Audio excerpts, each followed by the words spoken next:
Welcome back to this new session. Let us continue with the problems on CR equations in polar form. Okay, here is one problem. Show that the function f of z is equal to log z is analytic and find its derivative. Okay, so first of all you need to understand when to put z as in Cartesian form and when to put in polar form. Okay, so in previous problems when we were solving with the problems, I told you to put z is equal to x plus iy everywhere to work with f of z and then separate your real and imaginary part. This was the flow which we followed in my previous two sessions, you could see.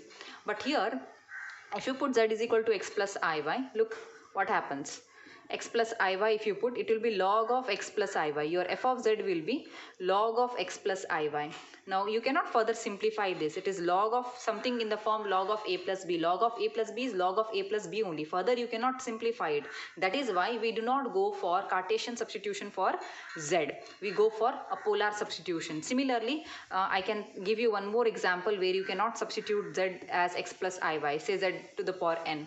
If it is z to the power n, it will be x plus iy to the power n. Can you simplify this further? You cannot. You can simplify, but it will be using by binomial theorem. So you will have huge expression. Then you have to simplify it to that value of n. So to avoid that, we go for polar substitution in this also. So just remember always, whenever it becomes very lengthy expression or sometimes like this you stuck, you further cannot simplify. In those cases, we do not go for z is equal to x plus iy. That is substitution in Cartesian form. Okay. Better we go for polar form. So let us continue solving this problem by substituting z in polar form. I hope the point is clear to you why to not substitute z is equal to x plus iy in this particular problem. So let us put z is equals to r into e to the power I theta. Okay, so what will be f of z? F of z will be log z, which is log of r into e to the power I theta. Now log r into e to the power I theta is in the form log of u into v. Log of u into v is log of u plus log v. So log r plus log of e to the power I theta, or further when you simplify this, it will be log r plus I theta into log of e to the base e. Right, now this is 1, so if you further simplify and write it, it will be log r plus I into theta. So you have got this to be the real part, this is to be the imaginary part. So therefore your u is log r and your v is theta. So all you need to do is just go for partial derivatives of u and v with respect to r and theta. Once you separate your u and v, just go for the partial derivative of u and v with respect to r and theta. So first I am working for dou u by dou r. Derivative of log r with respect to r is 1 by r. Similarly, derivative of u with respect to theta, there is no theta. So derivative of, in the expression of u, so derivative of u with respect to theta will be 0. Similarly, dou v by dou r, derivative of u, derivative of v with respect to r, there is no r, 0. What is dou v by dou theta? It is again 1. So you could see, now you have dou u by dou r is equals to 1 by r. Look at this, 1 by r dou v by dou theta. What do you say? Because dou v by dou theta is 1, dou u by dou r is 1 by r is equal to 1 by r into 1. So therefore the CR equations are satisfied. First CR equation is satisfied. What about the next one? Dou v by dou r is minus 1 by r dou u by dou theta. So anyway the two terms are 0, so we don't have to do much. So this is how we can find that the CR equations are satisfied by both u and v. Hence the given function f of z is analytic. Once f of z is analytic, how do you find f dash of z? You remember the third equation of the derivation. I told you it's important. F dash of z will be e to the power minus I theta dou u by dou r plus I into dou v by dou r. Okay, so it is e to the power minus I theta dou u by dou r is 1 by r plus I into 0. And further when you simplify, it will be e to the power minus I theta divided by r, which can also be written as 1 divided by r into e to the power I theta. Now r into e to the power I theta is z, 1 by z. So when given function is f of z is equal to log z, what is its derivative with respect to z? It will be obviously f dash of z. That is what we have got, f dash of z as 1 by z.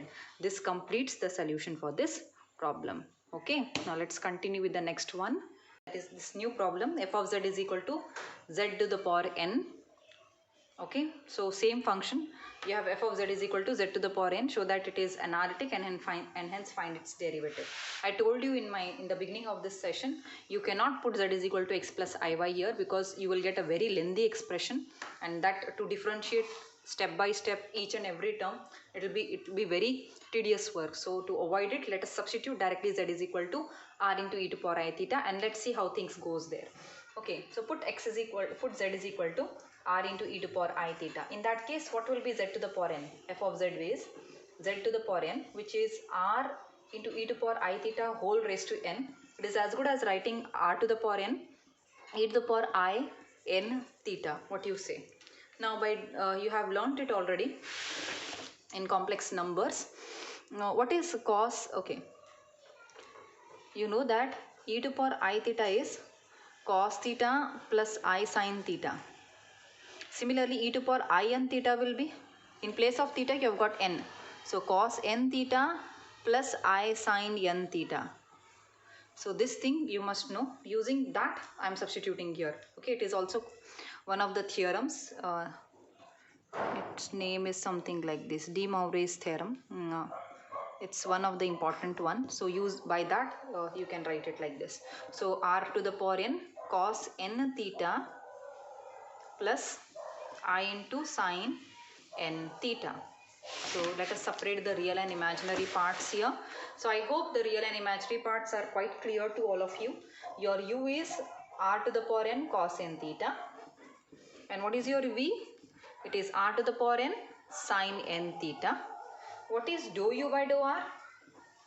So once you get the real and imaginary parts from the function f of z, only thing you have to do for CR equations. To check for CR equations, just go on working for the partial derivatives of u and v with respect to r and theta. Okay, that is the only thing that you have to follow always. Okay, whenever you come across to show that any function is analytic or no, whether it is polar or Cartesian form, only thing you have to do is just substitute your z, appropriate z.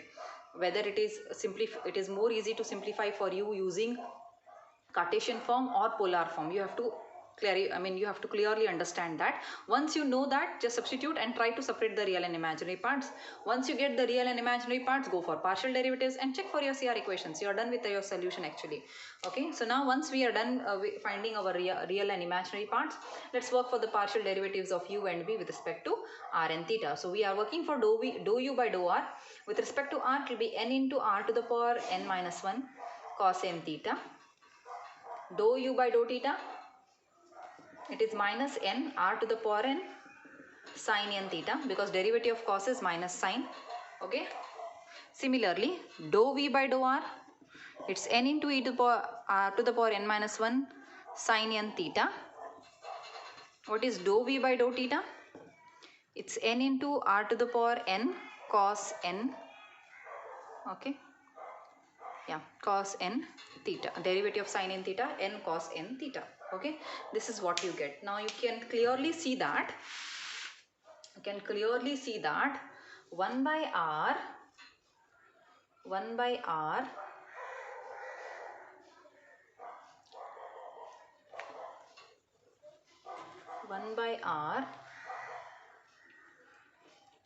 okay, dou u by dou r is equal to 1 by r dou v by dou theta. What do you see?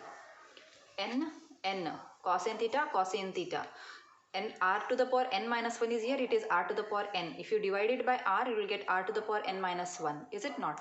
So hence you see that this is satisfied. Similarly, dou v by dou r, it is minus 1 by r dou u by dou theta. What you see? See here, n sin n theta, r to the power n minus 1 is here.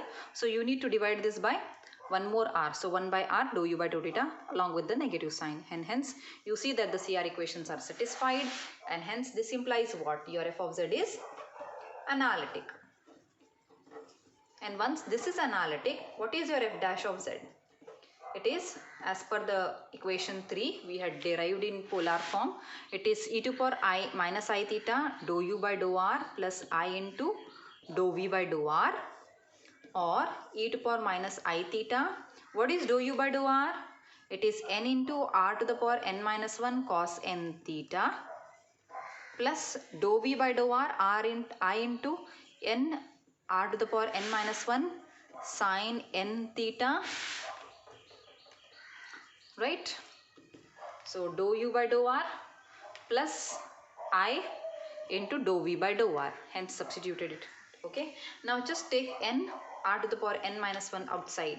So n into r to the power n minus 1 e to power minus I theta outside. So you have cos n theta plus I sin n theta. Okay, so you have all this. So n r to the power n minus 1 e to power minus I theta. This is nothing but e to power I n theta, is it not? Now further simplify this, r to the power n minus 1. This I can write it as e to the power, I can take a theta common, I common, and I can write n minus 1 here. Okay, now here also n minus 1, here also n minus 1. I can write this as n into r e to power I theta raised to n minus 1. Is it okay? Now n z to the power n minus 1.